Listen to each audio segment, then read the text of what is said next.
तो मुख्यमंत्री शिवराज सिंह चौहान ने अपने पिछले कार्यकाल में नमामि देवी नर्मदे योजना का आगाज किया था। योजना के तहत जिन क्षेत्रों में नर्मदा नदी गुजरी वहां दोनों किनारों पर 1 किलोमीटर के दायरे में पौधारोपण किया जाना था। इसके लिए करोड़ों का बजट भी आवंटित हुआ और यही बजट अधिकारियों के बंदरबाट का जरिया बन गया।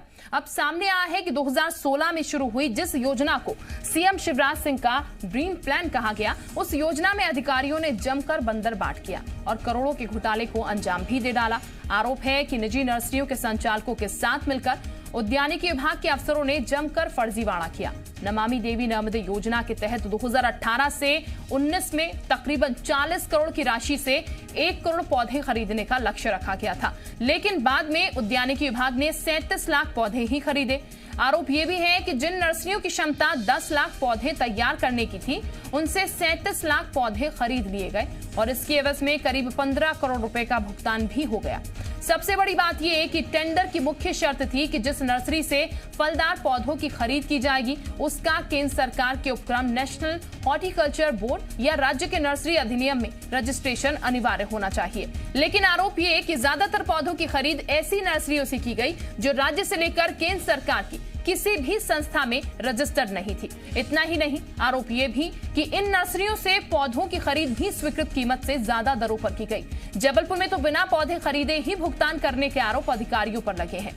आरोप यह भी है कि जबलपुर के अधिकारियों ने निजी नर्सरी संचालकों से करीब 2.5 लाख पौधों की खरीदी कागजों पर दर्शाई और उसकी एवज में 2 करोड़ रुपए का भुगतान कर दिया। योजना के तहत अफसरों ने इस बात का दावा भी किया था कि नर्मदा नदी के दोनों ओर 6.5 करोड़ पौधे रोपे गए हैं, लेकिन पौधारोपण से जुड़े वन पंचायत और उद्यानिकी विभाग के अधिकारी 1 साल बाद भी ये ठोस जानकारी नहीं दे पाए हैं कि नर्मदा किनारे रोपे गए 6.5 करोड़ पौधों में से हकीकत में कितने पौधे जिंदा हैं।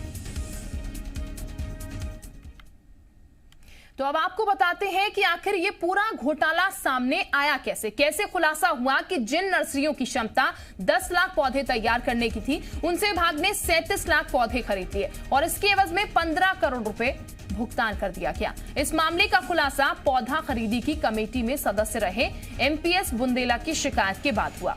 पौधे खरीदी के लिए बनी कमेटी के तत्कालीन सदस्य एमपीएस बुंदेला ने फर्जीवाड़े की शिकायत हाल ही में विभागीय मंत्री से लेकर अधिकारियों से की थी।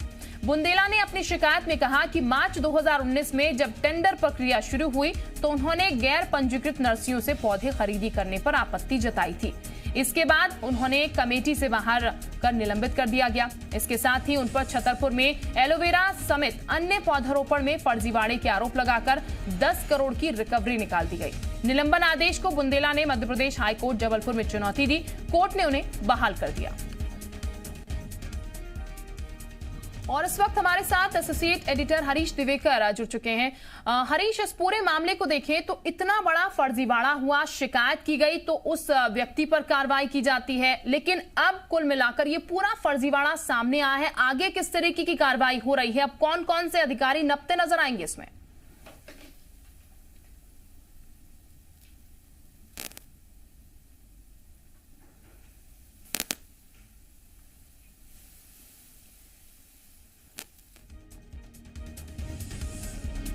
चले जाने की कोशिश करेंगे हरीश के पास, शायद तकनीकी खराबी कुछ यहाँ पर आ रही है, लेकिन फिलहाल आपको बता दें इतनी बड़ी धांधली इस पूरे मामले में की गई है। अब ये पूरा खुलासा हो चुका है।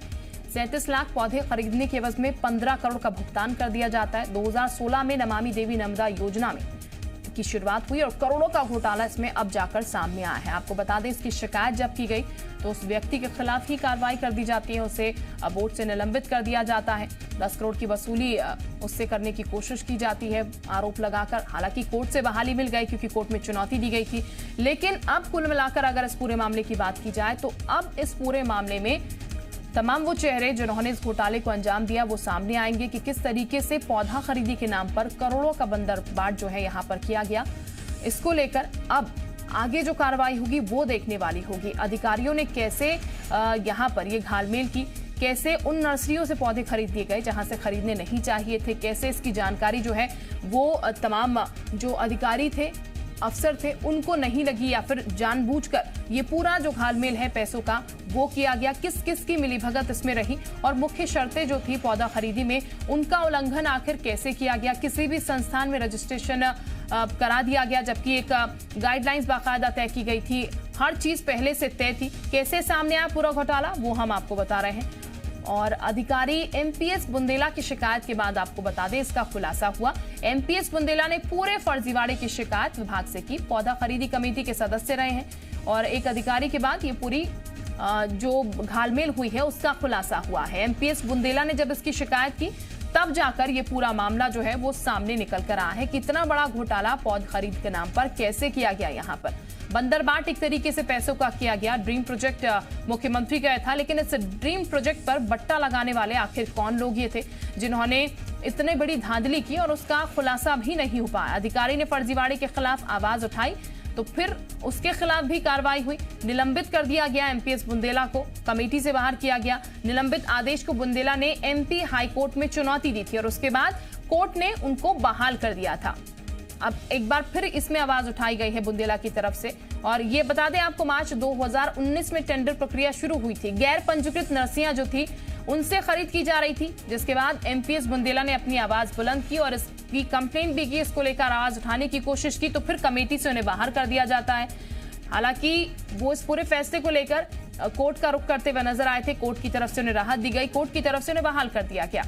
अब इस पूरे मामले की बात की जाए तो जो फर्जीवाड़ा सामने निकल के आया है इसमें एक बार फिर आवाज एमपीएस बुंदेला ने उठाई है और इस पूरे फर्जीवाड़े का खुलासा किया है कि कैसे यहां पर उन नर्सियों को ये टेंडर दे दिया गया जहां पर नहीं देना चाहिए था, कैसे खरीद कर करोड़ों का घोटाला यहां पर किया गया है। तो ये आपको बता दें अधिकारी की तरफ से अब आवाज उठा दी गई है और अब वो तमाम चेहरे सामने आने बाकी हैं जिनकी वजह से यहाँ पर इतनी बड़ी धांधली हुई। ड्रीम प्रोजेक्ट मुख्यमंत्री का बताया गया 2016 में इसकी शुरुआत हुई, लेकिन कैसे पैसों का बंदरबाट हुआ, कैसे यहाँ पर जो तमाम अधिकारी थे वो चुप्पी साधते हुए नजर आए, ये तमाम चीजें हैं जो कि अब जांच में सामने आएंगी।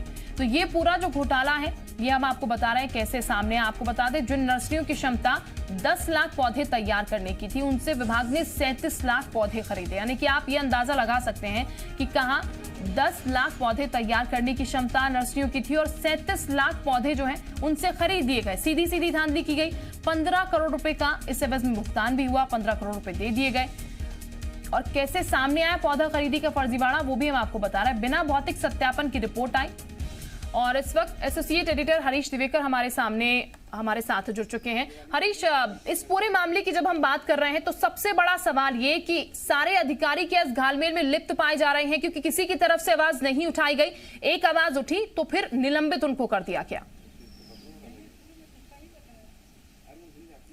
शिल्पा, देखिए बहुत बड़ा नेक्सस है और चूंकि जिस तरह से मुख्यमंत्री शिवराज सिंह चौहान का तीसरा कार्यकाल था उसके अंदर ये महत्वाकांक्षी योजना के रूप में माना जा रहा था और वो चाहते थे कि मध्य प्रदेश का पौधरोपण में गिनीज बुक ऑफ रिकॉर्ड में नाम दर्ज हो। उन्होंने अफसरों को निर्देश दिए थे। इसी मुख्यमंत्री के ड्रीम प्रोजेक्ट के नाम पर पूरा खेल खेला गया। इसमें अकेला उद्यान की विभाग नहीं है, वन विभाग भी है, पंचायत ग्रामीण विकास विभाग भी है, करोड़ों पौधे लगाने की बात की गई। लेकिन हकीकत में जिन नर्सरियों से पौधे खरीदे गए या तो वो रजिस्टर्ड नहीं थी या उनके पास पौधे ही नहीं थे, सारे कागजी कार्रवाई हुई और करोड़ रुपया गोलमाल किया हुआ। ये बात जब ऊपर तक पहुंची तो ऊपर के लोग भी बिल्कुल कार्रवाई करने नाम पे धीरे धीरे प्रक्रिया कर रहे हैं। अभी तक कोई ठोस कार्रवाई नहीं हुई, जबकि जांच रिपोर्ट में साफ तौर पे कहा गया है कि जो नर्सरियों से पौधा खरीदा गया उन नर्सरियों की क्षमता नहीं थी या जिन निजी नर्सरी पौधा खरीदना बताया गया वो रजिस्टर्ड नहीं थे या जो फलदार पौधे खरीदना बताया गया पौधे नहीं मिले मौके पर। कई तरह की बातें सामने आई और सब में प्रमाण पाए गए। मैदानी अफसरों ने रिपोर्ट दी, लेकिन अब उच्च अफसर जो मंत्रालय में बैठे हैं, जो मंत्री हैं विभाग के, वो सिर्फ कार्रवाई करने की बात कर रहे हैं। आज 15 दिन से ऊपर हो गया, कोई कार्रवाई नहीं की जांच रिपोर्ट आने के बाद। इसके पहले भी मामला खुला था, पूरा मामला दबाया जा रहा है। मुख्यतः बात यह आ रही है कि ऐसा ना हो कि कांग्रेस फिर हमलावर हो जाए, चूंकि कांग्रेस लगातार ये बात बोलती रही कि करोड़ों के पौधारोपण के नाम पर करोड़ों रुपए का खेल किया गया है, इसमें मंत्री अफसर शामिल हैं। अब वो घोटाला खुलना शुरू हुआ है और अब वो जांच के अंदर खुला है। राज्यपाल को शिकायत की गई थी, राज्यपाल के बाद ये डायरेक्टरेट को दिया गया और जब जांच की तो चौंकाने वाले खुलासे हुए। अभी उद्यान की विभाग के अंदर जिस तरह नेक्सस काम कर रहा है, मंत्रालय में बैठे अफसर और मंत्री अभी उस पूरे नेक्सस पे कंट्रोल नहीं कर पा रहे। यही वजह है कि सारा खेल उजागर होने के बावजूद अभी किसी बड़े स्तर पर कोई किसी कार्रवाई नहीं हुई है।